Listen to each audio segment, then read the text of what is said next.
Did you know that these tiny little holes may be the cause of your sensor falling off prematurely? Did you know taking a common over-the-counter supplement could be causing you to miss a severe low glucose warning? Today I wanted to go over some common misconceptions and mistakes Freestyle Libre users often make, and more importantly, how to avoid these dangerous pitfalls, allowing you to get the full benefit from your Freestyle Libre CGM. So let's get started with today's video, and make sure to stay with me until the end, as the last topic I'll share with you is one of the most common mistakes made by Libre users, with potentially the most serious consequences. So let's start with the first mistake users often make, one that can really limit the potential of the Libre. It's by doing exactly what you're supposed to do, and that's looking at your glucose levels on the main screen. So how can this possibly be an issue? Isn't that what you're supposed to be doing? Well, yes, and this only becomes an issue when you only view your glucose data on this one screen and ignore all of the other data that's available on the Libre. By only reviewing your glucose data on the main screen, you essentially put blinders on the full picture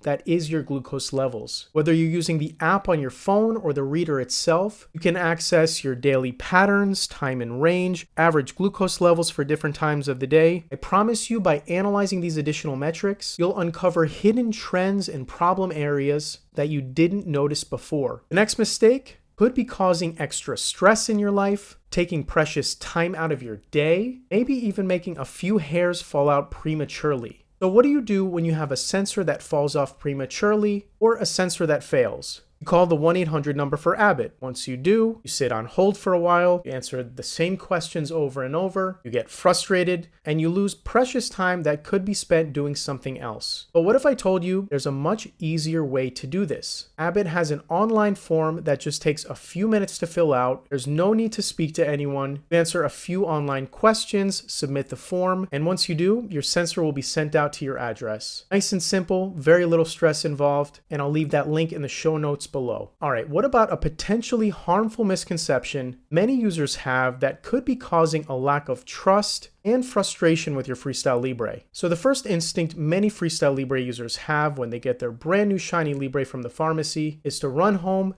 do a finger stick, and find out just how accurate this new contraption is. This can lead to frustration and lack of trust when the numbers don't match up. But the readings you get from your Freestyle Libre, they're not a measurement of your blood glucose levels. The glucose level you receive on your Libre CGM is a measurement of the glucose level in your interstitial fluid. And since the Libre is measuring glucose in your interstitial fluid, and it takes time for glucose to move from your blood vessels into your interstitial fluid, Libre readings will have a slight delay compared to fingerstick readings. This delay or lag time is one of the main reasons for the discrepancy you see between fingersticks and your Libre. The Libre does have a tool to help with this though, and that tool is the arrows you'll see next to your glucose levels. These arrows let you know where your glucose is heading and how fast it's going to get there, allowing you to anticipate changes in your glucose levels before they take place. Alright, let's take a quick pause to refocus, because this next mistake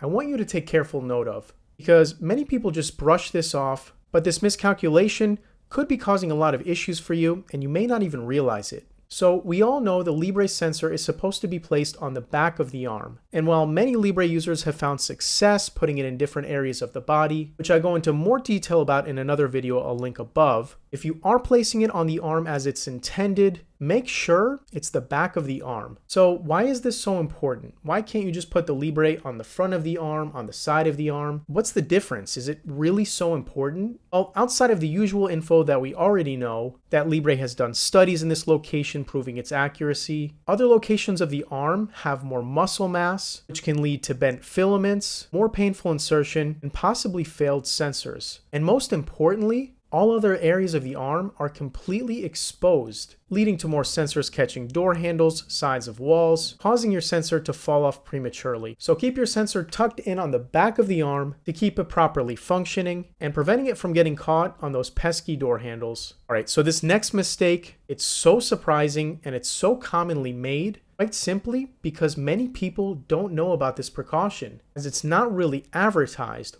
but it could be the cause of your Libre sensor falling off prematurely. So whether you're using the Libre 14-day, the Libre 2, or the new Libre 3, you may have noticed these small holes or opening in the middle of the sensor. Well, those tiny holes, they actually have a purpose. If you knew about this before watching the video, please let me know in the comments, because I know I certainly didn't when I first started using my Libre. So those holes are designed to allow trapped fluid to drain from underneath the sensor. So if you sweat a lot or go swimming, fluid can get trapped beneath the sensor, and if those holes are covered with tight-fitting clothing or an overpatch over the top of the sensor, the fluid will just remain there, weakening the adhesive bond to the skin, which could potentially cause your sensor to fall off prematurely. So make sure to avoid tight-fitting clothing over the top of the sensor, and if you do use an overpatch, use one that has an opening in the center, and if it doesn't, make sure to cut a small opening in the middle to allow any trapped fluid to drain out. Alright, listen up, because this next mistake, it can be an easy one to make. Many diabetics, including myself at one time, feel diabetes is a journey we must travel alone. That your glucose levels and your diabetes care, they're meant to be a solo journey. But that does not have to be the case, and Freestyle Libre makes it extremely easy to share your glucose levels with your friends and family. And this is something everyone should be doing. Sharing your glucose levels using the LibreLinkUp app allows you to have an additional set of eyes to be on the lookout for any danger with your glucose levels. It's very simple to do. I'll leave a link in the show notes for detailed instructions if you haven't set this up yet.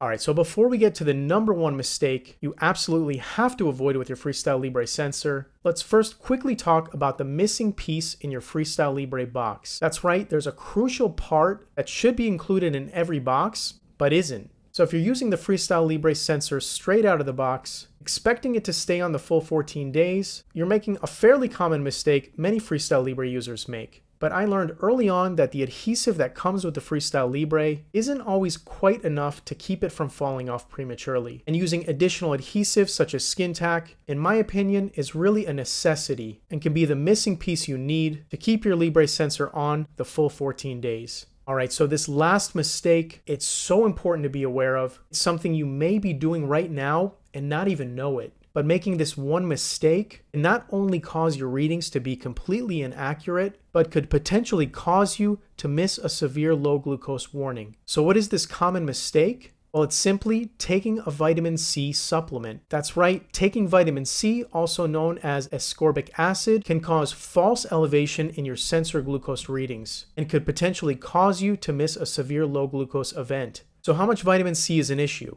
Well, Libre states taking more than 500 milligrams of ascorbic acid per day can potentially affect the sensor readings. And just as a point of reference, popular airborne supplements as well as Emergen-C have 1,000 milligrams per serving, and most over-the-counter vitamin C supplements have a minimum of 500 milligrams per serving. Another over-the-counter medication to be aware of that can cause issues with your Freestyle Libre is salicylic acid, as it may cause slightly lower sensor glucose readings. Well, I hope that was helpful. Thank you so much for watching the video, and best of luck with your diabetes care.